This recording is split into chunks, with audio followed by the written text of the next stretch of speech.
बिस्मिल्लाहिर्रहमानिर्रहीम। नाज़रीन सामीन अस्सलाम वालेकुम। मैं डॉक्टर मंजूर समले का सर्जन अल शिफा हॉस्पिटल भावलपुर से बोल रहा हूँ। मैं आज आपको समोग के बारे में बताऊंगा कि इसके जिस्म के ऊपर क्या असरात हैं, आंखों पर क्या असरात हैं और इससे हमें कैसे बचना चाहिए।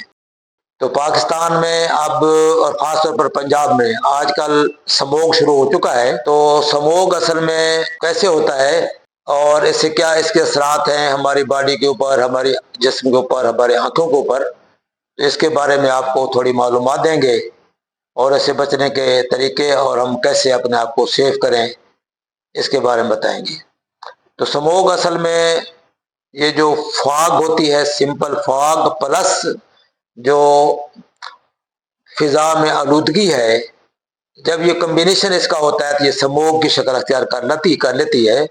इसमें थोड़ा धुंध भी होती है और इसमें इन्वायरमेंट के अंदर जो मेजिश है, जो पॉल्यूशन है, वो भी शामिल होती है। यानी इसके अंदर कार्बन के ज़रात होते हैं, डस्ट होती है और मुख्तलिफ पॉल्यूशन के जो चीज़ें हैं, जहरीली चीज़ें भी हैं जिसमें, तो वो पॉल्यूशन बन के पॉल्यूशन प्लस फॉग है, ये मिलकर स्मोक बनता है।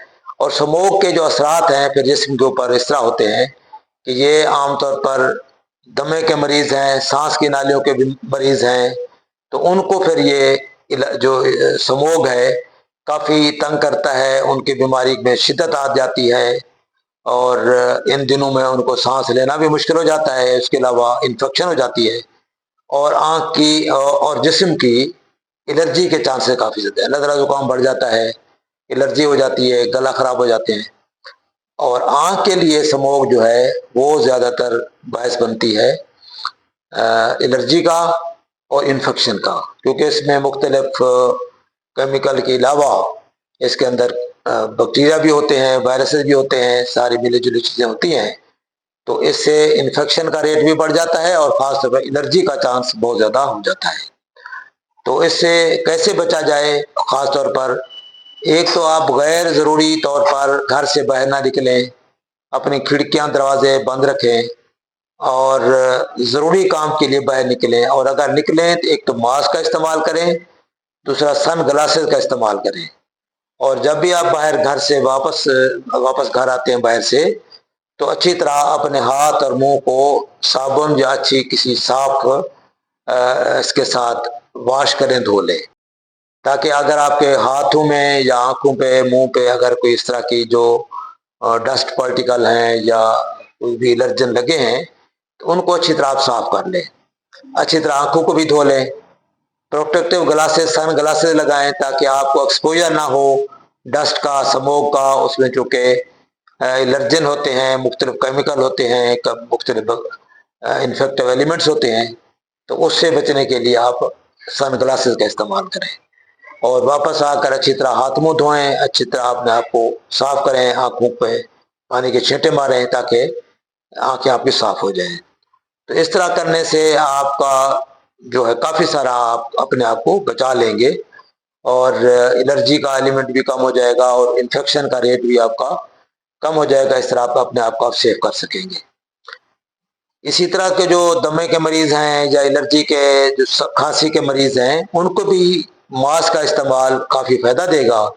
और दूसरा बात यह है कि ज़्यादा एक्सपोजर नहीं होगा आपका, अगर बाहर नहीं निकलते आप तो उससे आपकी बचत हो जाएगी और घर में आप थोड़ा सेफ हो जाएंगे। और जितना आप बाहर निकलेंगे, जितने आप हवा को एक्सपोज करेंगे, जितनी आप वो करेंगे, तो उससे ज़्यादा आपको इसका इफेक्ट होगा। तो इस तरह करने से आप अपने आप को महफूज कर सकते हैं। और इसके अलावा अगर आपको फिर भी कुछ एक्सपोजर के बाद इन्फेक्शन हो जाता है या एलर्जी का एलिमेंट बढ़ जाता है, तो आप अपने डॉक्टर से रजू करें ताकि इसका प्रॉपर इलाज, बर वक्त इलाज हो सके और आपकी जो कंडीशन है वो सिवियरिटी की तरफ ना जाए। इसी तरह आंखों की एलर्जी के लिए भी अगर मसला होता है तो आप एक तो हिफाजती तदाबीर करेंगे, ऑफकोर्स उससे उम्मीद बचत हो जाएगी, ठंडे पानी से बार बार धोएंगे। और अगर ये मसला भी ठीक नहीं होता तो फिर आपको डॉक्टर के पास रुजू करना पड़ेगा, जाना पड़ेगा, चेकअप होगा, ताकि पता हो कि ये कंडीशन एलर्जी की वजह से है या कोई इन्फेक्शन है, क्योंकि वायरल इन्फेक्शन भी हो सकती है। इसी सीज़न में इसी वजह से वायरल इन्फेक्शन भी बहुत कॉमन हो जाती है। तो ये जब तक डॉक्टर उसको डायग्नोज नहीं करेगा सही इलाज नहीं हो सकेगा। तो बेहतर ये हुआ कि अगर ये एक सेवेरिटी हो जाती है इस कंडीशन में, तो आप अपने डॉक्टर के पास जाएं ताकि उसके मुताबिक उसका बर वक्त इलाज हो सके। तो उम्मीद है कि आप थोड़ी सी एहतियात करेंगे, अगर थोड़ा सा आप इन चीज़ों का ख्याल रखेंगे तो आप अपनी आंखों को और अपने जिस्म को एलर्जी से और इन्फेक्शन से बचा पाएंगे इंशाअल्लाह। अस्सलाम वालेकुम।